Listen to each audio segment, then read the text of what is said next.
We're going to demo malware, specifically a malicious Chrome extension. This is based originally on a blog post that Huntress wrote. So the illustrious people here, it's called Crash Fix. And very quickly, the essence of it is you see like a fake ad basically for a ad blocker Chrome extension. It takes you to the Chrome Web Store. You download the Chrome extension.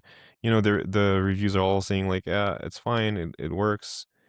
Once you add it to your browser, you see that here they're showing you that the extension is installed, but the browser becomes unresponsive. It basically crashes. And the next time you open the browser again, when you restart it, you get this pop-up. It's a fake pop-up that the extension is showing. And it's like, hey, like, something's wrong. You have to run a scan. Once you run the scan, it displays a fake command to fix the issue.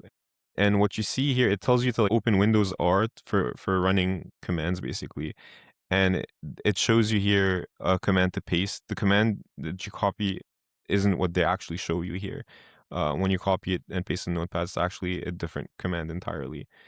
Now, John Tuckner actually found new variations of this malware. It's the same concept of a crash fix, and these are new extensions. So these were on the Chrome Web Store. Does Edge use the same web store?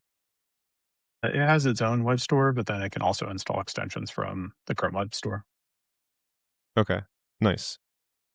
So these are in the Chrome Web Store. There's two ways for them to crash your browser. The first one is it just creates 10 million promises and the resolve that crashes your browser. The second one, similar thing. So let's demo that. Yeah, definitely.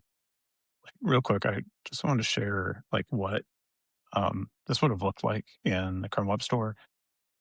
So this is Secure Annex, this is my platform, just kind of like showing Pixel Shield, and then what it would have looked like in the Chrome Web Store when it was still live. Looks like a extension that you would, normally install to block tracking pixels.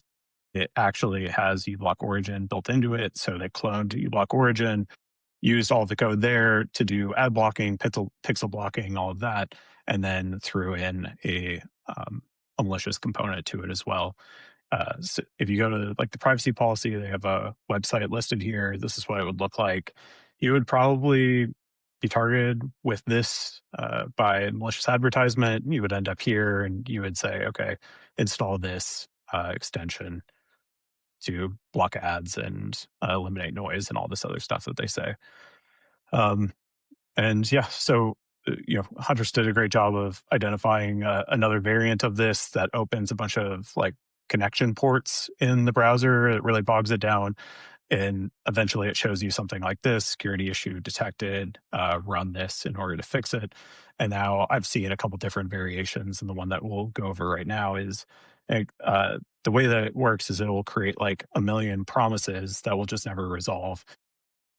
Um, how it works is there's a C2 component of this. So the extension, when you install it, and it's functional, right? It will block ads and it'll do all this sorts of stuff, but then it will also call back to the Pixel Shield C2 server.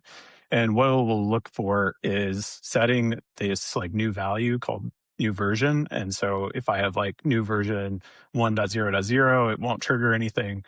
But if I submit version 1.0.2, it listens for a version of that ends in 2, and then it starts a timer on its back end, and it'll wait like 2 minutes before really triggering.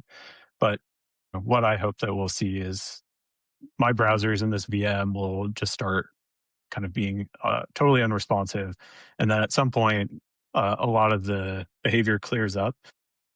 My browsers will be crashed, but then I'll reopen it and we'll see what the pop-up window ends up looking like that a user would end up seeing. And if they wanted to fix their PC, they would totally fall for. So now the extension is installed and it's starting to like send a bunch of promises.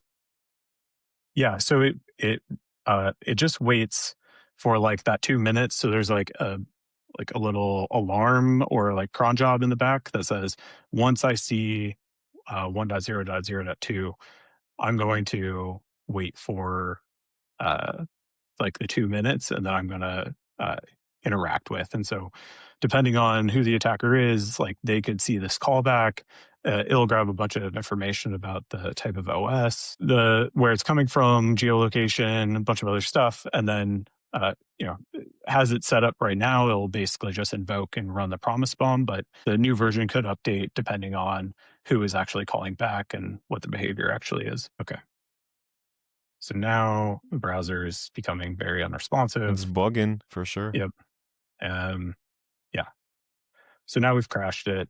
Um, all this is like no longer being responsive. Like all you had to And do was so install the extension and it caused that to. eventually, like once it calls back to the C2, gets that new version, it will then like trigger that 2 minutes later. And then you can even see, so now I've popped up this new Chrome. It asked me if I want to restore pages. The tricky part here is because this has already been taken down, because this is already like no longer functional, there's kind of like a fallback to say, this is, they're just going to send you to a normal Chrome, Google troubleshooting thing. Like nothing ever happened. But when this was published, when this was live, when it was actually attacker controlled, this pop up would instead be similar to what would it, like, it would have been a response back from the C2 server showing a message to the user on like how to fix this problem Which is in asking a you to in run a in, malicious way. yeah, asking you to run a malicious command. Yeah, exactly. So that's crash fix. Super nasty. Like I could totally see myself falling for this, as I think most people would.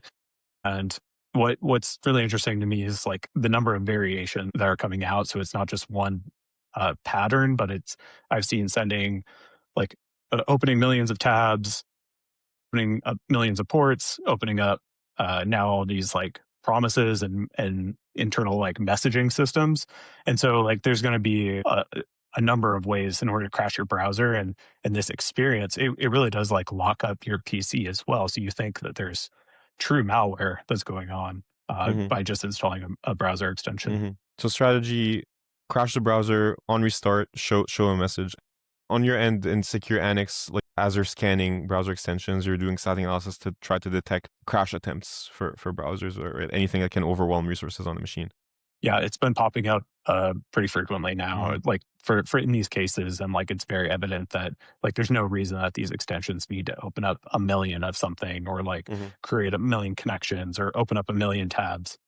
That's not usual behavior, and so my AI agent will walk through and has been identifying that pretty reliably so far.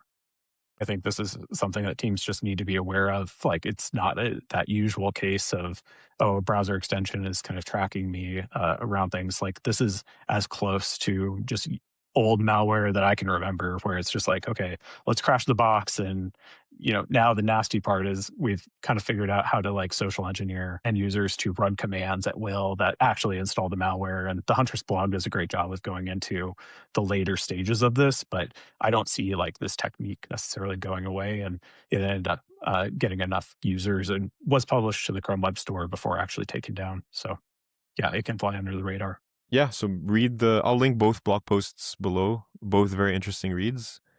And yeah, that's an interesting attack vector.